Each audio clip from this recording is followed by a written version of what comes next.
ಅಂದ್ರೂ ಸ್ವರ್ಗ ಕೆಲಸ.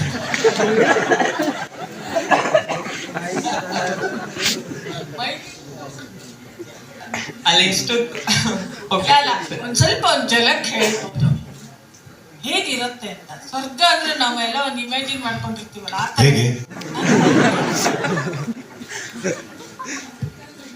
ನರಕ ಅದು ಇವಾಗಲೇ ಈಗ ಹೆಂಗಂದ್ರೆ ಹೇಳ್ತೀನಿ ಕೇಳ. ಇಷ್ಟೊತ್ತು ಕೇಳ್ತಾ ಇರೋ ಪ್ರಶ್ನೆ ಸ್ವರ್ಗದ ತರ ಇತ್ತು.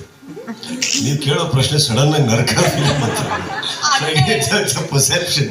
ಸೊ ಸರ್ ಅದನ್ನೇ ಹೇಳಿ, ನರಕದ್ದೇ ಹೇಳಿ. ಏನ್ ಹೇಳ್ಬೇಕು ಹೇಳಿ. ಅಲ್ಲ ಹೇಗಿರುತ್ತೆ ಬಿಗ್ ಬಾಸ್ ಮನೆ ಒಳಗೆ.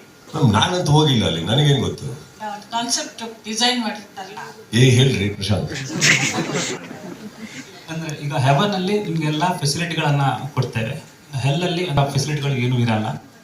ತುಂಬಾ ಅಂದ್ರೆ ಬೇಸಿಕ್ ಒಂಥರ ಜೈಲ್ಗಿಂತನೂ